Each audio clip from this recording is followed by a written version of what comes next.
Everyone, I am the Weather Dude, and today we are going to be tracking the latest with Tropical Storm Ophelia, as it has just recently come ashore, I believe just a few hours ago, a couple hours ago, as a very strong tropical storm. So it ended up being very close to hurricane, 70-mile-an-hour winds. And we're going to take a look at it here as it's moving up through the southeast and into the mid-Atlantic. We're going to be tracking it right now. Of course, be sure to, like, share, and subscribe. And we're just going to get right into it here. So starting off with some river gauges, because we know this is one of the main problems here with Ophelia was like the storm surge, especially in like North Carolina and up into the tidewater in Virginia, right? You can see right around the Pamlico Sound was one of the areas that was being watched for potential for these high storm surge values as high as like 5 feet. And you can see a lot of gauges are already in minor and moderate flood stage, right? And of course, as we make our way to the north here, a high tide is this afternoon for a place like the Chesapeake Bay and the Delaware Bay, right? So you can already see areas getting into minor and moderate flood stage. The Delaware Bay, I know these gauges will go in between minor, moderate, and maybe even major flood stage as we get into this afternoon's high tide, which I believe is between like 4 and 6 p.m. depending on where you are exactly. And of course, the Jersey Shore as well can see some storm surge. So anywhere in this area, we're going to take a look at it, but we'll see the map, and you can see like 1 to 3 feet of water level rise, right? Due to the combination of there's going to be like rainwater coming down, there's going to be an onshore push, and high tide. So those things are all going to combine there to make the water level rise even more. You got to remember, you might think, well, if we get like 3 inches of rainfall, how is that going to affect if the high tide's like 8 feet? How is that going to affect anything, right? We got to remember the rainwater seeps into these rivers and into these bays, right? So it might just be 3 inches of water like in one spot. So it's all eventually going to funnel in. All right, so that is definitely what we're talking about here. And even 3 inches of rain, that's a lot of gallons of water, all right, even if it was just like 3 inches of rain. But yes, definitely going to be seeing these river gauges. For example, Delaware Bay at Reedy Point and Delaware Bay down in Lewis, right? And of course, down to, Chincoteague down in Virginia as well. So all these areas we definitely need to watch. So as of the 8 a.m. advisory, I will refresh here because I'll probably come back. Oh, there we go. Never mind. I was going to refresh, but the 11 a.m. advisory just came out. You can see it has weakened, but it's still a tropical storm, 50-mile-an-hour winds. So it is still a tropical storm. We still got tropical storm warnings, it appears, in this pretty much the same areas that were in it before. So essentially what's going to happen is that the low is expected to make its way to the north and then kind of curve to the east while it still has DC, Baltimore, Wilmington, Philadelphia all in its cone. And that's going to kind of make a recurve off to the east. Notice it kind of does slow down a little bit because by Sunday morning it's still going to be around Virginia and the Chesapeake, right? Sunday evening, like this is in 12 hours, so it's not going to move much. And another 12 hours after that, so in a full day, it's pretty much still in the region. So, however, Monday though, the low will really weaken by Monday, so it'll probably start to taper off by then. But Saturday and Sunday, today and Sunday, we're still going to be seeing, of course, those gusty winds and the heavy rainfall. But of course, you can kind of see how far out the tropical storm force winds extend from the center. So this wind field could get up a little bit further north. So maybe some areas that weren't originally in the tropical storm warning could still see some tropical storm force winds. And if they don't, they could still see some wind gusts to tropical storm force. Here is the updated storm surge map. You can see at the bottom left there, 11 a.m. advisory 9. Nothing's really changed here, except for at the North Carolina coast, the surge is downgraded because the storm has already passed. Of course, still got the sounds. We're still watching for that surge because after the water comes in, it's going to have to come back out, right? And of course, the Cape Hatteras, the island chain right here, we know that the water can still be pushed back on the other side. But still 1 to 3 feet. Again, Delaware River, Delaware Bay, Upper Chesapeake Bay, and of course, the Delaware and Jersey Shore, and even down to Chincoteague in Virginia. And then the lower Potomac and the lower Chesapeake could see 2 to 4 feet of surge still. Now, this is abnormally high for a tropical storm because at one point they were forecasting 4 to 6 and 3 to 5 feet of surge. Now, there's never one given storm surge value for hurricane. Every storm is different here. But the reason the surge values are high, even though it's like a tropical storm, like this is, again, there's no set number, but 3 to 5 feet is typically, or 4 to 6 feet, that's like a category 1 hurricane. It's because the storm it's so big in size and wind field. Like the wind field is so big that you're going to feel that onshore push for longer. Also because it's not exactly in a hurry to move. It's moving at an average speed, right? It's still moving north of 13 miles an hour, but it will be slowing down a little bit, even though it will thankfully be weakening. So let's see if the rain map updated. It looks like it did. Yep. Still looking at 2 to 4 inches of rain. All right, so this is valid 8 a.m. on Saturday. So at 8. This is 8 a.m. Saturday, and until 8 a.m. Monday. So basically, like this is I believe this is additional rainfall because this says valid 8 a.m. this morning through 8 a.m. Monday. So this is pretty much, I mean, 8 a.m. as I'm recording this was 3 hours ago. So pretty much this is additional rainfall, and it could be 2 to 4 inches. Pretty much that's pretty much gonna be confined to the area where the storm goes. This is like the storm track. So around where that track is, because eventually, right? So what you have right now, we have that big rain shield that's moving up, and you'll see that when we get to the radar in just a second. But eventually, once the core comes through, that's going to bring some more rain with it. And where the core of the storm moves through, that little bit of rain will move through and provide some additional rainfall. So still 2 to 4 inches could come. Places like just east of Raleigh, Durham, and Richmond, D.C., Baltimore, Philly, Dover, Trenton could still see 2 to 4 inches of rain here. Let's see if the weather prediction center updated their flood risk. It looks like no, this is different. I mean, it's updated, but it pretty much looks the same. We still got a slight risk here, and then from Richmond on south, just east of Raleigh, we got that moderate level there. So tropical storm force winds, the probabilities, right, of course, pretty much have stayed the same, I believe. No, this is updated. And you can still see, again, pretty much North Carolina, Virginia, up to like the Delaware shore is pretty much where the tropical storm warnings are. That's where you're probably going to have the highest probability of tropical storm force winds. But anywhere in the greens here, we could certainly still see tropical storm force gusts, right? Periods, short periods of time where it gets up there, but not like sustained tropical storm force winds like we'll have further to the south. But the wind field is certainly growing, that's for sure.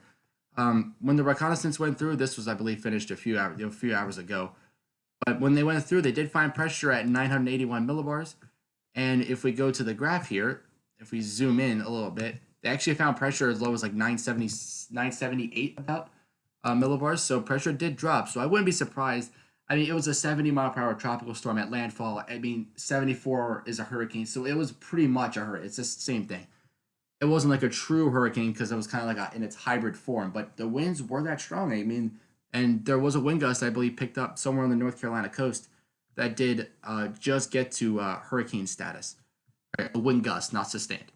But if we look at the satellite here, you can kind of see the core of the storm kind of right there. So this is where the precipitation is. And of course, that big rain shield has already moved through areas overnight, last night into this morning. If you were in the northern mid-Atlantic, that is continuing to lift towards the north. If we look at the visible satellite, I will say it looks very impressive on visible. Right, you can see a lot of clouds, a lot of showers and thunderstorms. And you can especially see in the banding features here that are moving through. You can definitely see it there, and of course you can see the rotating center a lot better, right, where that low pressure is sitting right about there over eastern North Carolina. So still got 50-mile-per-hour winds. It will still be a tropical storm. If we actually go to the interactive map, so you can kind of see, I can kind of see like a more detailed version of the track here. So let me just go ahead and pull that up. There we go. All right, so you can kind of see it could remain a tropical storm with 40-mile-per-hour winds as late as 8 o'clock tonight. So, let's say the storm gets to about here, it's still a tropical storm. That wind field could extend further north to maybe include portions of the 95 quarter. But the tropical storm, where you have the tropical storm warnings, is probably going to have those tropical storm force winds. And of course, we saw the storm surge warnings, of course, for the Tidewater and for eastern North Carolina. We look at the radar again. You can pretty much see there's your rain shield that's moved through here, right? And then you can see where the core of the storm is located down here.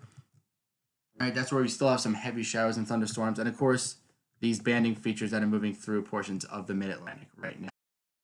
Now, this is a map. This is out of one of the radar stations, I believe. It's out of Atlantic Beach, North Carolina, somewhere in that area. Right, but you can kind of see like pretty much the entire eastern North Carolina. Just like just a map of like the storm total precipitation up until like 10 minutes ago. How much rain have we seen so far? Anywhere you see that magenta color, all right, which pretty much goes from Greenville down to Jacksonville, not Florida, North Carolina. Pretty much it's in anywhere from 2.5 to 3.5 inches of rain we've seen so far, which is pretty impressive. And there are some areas like between Greenville and Jacksonville, it's hard to see because the flash flood warning is kind of overlaying it. Then like kind of down at the coast here, some little bits of lavender, which is indicative of around 4 inches of rain. So definitely a lot of rain has fallen so far. Thankfully, it looks like, if you can see kind of the heaviest rain was in this corridor. So the immediate coastal locations, I mean, still 1.5 to 2 inches is a lot of rain. Of course, anywhere in that green is like 1.5 to 2.5 ish. right, which is still a lot of rain, but thankfully, because they're already dealing with the coastal flooding, so thankfully the heaviest rain stayed a little bit further west, right? But still, I mean, that rain is going to fall, and it's still going to be in these rivers in the Pamlico Sound, but I'm talking more like Hatteras was kind of spared the heaviest of rain so far, right? But these rivers that all lead to the sound could still get flooded and flood back this way once the storm moves to the north and we get those offshore winds, which will probably be starting pretty soon. But thankfully, the offshore winds will not be as strong as the onshore winds because the storm is weakening as we speak. It's pretty much weakening by the hour here. If we look at, we're going to take a look at two models, not like GFS or European model because I mean the storm is practically here. So we're going to look at the high resolution model and the NAM model. All right, here we go. So you can see Ophelia is down here. And here's the strong tropical storm force winds still coming on shore here, New Jersey, Delaware shore. And the reason the flood threat was exacerbated in this area so much, again, was because of that retreating high pressure that was pretty much parked over New England or a little bit further up than that. But then you had Ophelia down here, so you just kind of had like this wind tunnel essentially, right? Think of like you have like if you're driving down like a one lane road, you got two rows of trees, two lines of trees going down on each side of you, right? That's like a wind tunnel. That's essentially what's happening here, because the high pressure is directing the winds in this direction, right, clockwise, and the low is counterclockwise, which is Ophelia, kind of directing it this way. So it's that wind tunnel where you were trapped in between those two that kind of exacerbated that wind threat. And you can see just around the Jersey Shore, just offshore, like kind of like right on the coastline there, 47, I believe I saw 47, but around 40, yep, there it is, 47 knots. That's like a sustained surface wind value. So, yeah, and then even like on land or a little bit further inland, still seeing tropical storm force winds. And that's going to continue, right? Even in areas of over the Chesapeake, right, we're seeing winds as much as like 34 knots. So tropicals, anywhere in that red, right? If I can't like, sometimes I can't like, because like you can like select it and pinpoint. It's kind of hard to find it, but where there are reds, I mean, you can see by the key down here, like I'm not making this up. Anywhere like you see these red shades of color, that's like 34 knots, which is like tropical storm force status. And again, these are sustained surface winds. These are not just wind gusts. All right, so you can see as the low moves toward the north, the winds will weaken, quote unquote, but at the same time, the low is getting closer. So the winds aren't really going away anytime soon. As you can see, overnight Sunday, it might get better, but we're still seeing, winds of like 20 knots, right? And of course, that's like 25 miles an hour. Then you get gusts higher than that. And like look at like northern New Jersey, for example, 28 knots. Like the onshore push hasn't stopped yet in northern New Jersey, right? And this is like going into Monday now. So yeah, Long Island, that could also be an issue for you guys, right? And it's still going even Monday morning when people wake up, the winds actually pick up again, right? These dark purples, that's like anywhere around like 30 knots of wind coming out of the northeast, right, or the east northeast. So this wind isn't letting up anytime soon, especially if you live in areas like the Jersey Shore, which is why some areas like these river gauges or these water gauges, if you want to call them, in like New Jersey and Delaware and Maryland and Virginia could actually hit flood stage again Sunday and Monday. Maybe not as bad as the one from this afternoon, but because the tides are going to get higher, like the normal tides will get higher, as well as the fact that we're still having this onshore push of wind, even though the wind is a little bit less. And so that's why some of these river gauges could go back in the flood stage, Sunday or tomorrow and Monday. So if we look at the radar for the high resolution model, this is the latest 12Z model run here. You can see still a lot of like the range shield lifts up to the north. And again, you can still see, again, right where that center goes, right, which is represented right here, is where the rain is going to go, which is why, hence, the National Hurricane Center kind of emphasize a heavier rain there wherever the center goes. And you can see kind of heads offshore Monday morning. So look at these rainfall totals. And again, 12Z is about 8 a.m., 8 a.m. So from that point on, we could still see anywhere in these yellow specks, southeastern PA, northern Delaware, could still see as much as 3 to 4 inches of rain. That is a lot. And even in this widespread red area, is like 2 to 4 inches of rain could still be ahead of us. It's 41 hours. There we go. Out 48 hours. Not much change. So if you go 48 hours, all right, you can see, again, still very heavy rain could be in store for us, right? It looks like eastern North Carolina, like around Hatteras. Maybe not much there left for you, maybe just some showers. If we take a look now, if it decides to load, there we go. If we take a look at the NAM model, right, this is also the 12Z model run. You can see Again, low moves to the north, but we still got that high pressure up there somewhere, right? I'm trying to draw my best H. But you can still see that northeast wind is not going to let up here for eastern New Jersey. So that's why I got those high wind warnings up there still. All right, and of course, low moves to the north, right? And then it kind of just sits over like eastern Pennsylvania, then moves offshore. And then once it moves offshore, maybe gets a little bit stronger again and allows a little bit more wind before things finally seem to let up a little bit once we head into like Monday after late Monday, because the afternoon the winds are still they're still picking up again. Here we go. So again, Monday could still be another day for some coastal flooding and beach erosion. All right, so it may not actually be till Tuesday when things finally let up, but the rain will probably let up by Monday. So you can kind of see there as the low, it's a little bit delayed. But you can see how the low moves to the north, some heavy rain bands. Then the core of the storm comes through like Pennsylvania and then into Delaware and New Jersey, brings the heavy rain with it into southeastern New England, and then kind of makes its way there offshore. So rainfall totals about the NAM. Again, this is from a few hours ago. So from like 8 a.m. this morning until like the next couple of days, 2 to 4 inches of rain still for Pennsylvania and New Jersey, according to this model. And then from DC south, maybe another 2 to 4 inches of rain. So still a lot of rain in store, a lot of wind. So definitely make sure you do have those safety precautions in place, because this storm is certainly not over yet. So thank you guys very much for watching. I am the Weather Dude signing off. Till next time, I'll catch you guys in the next video.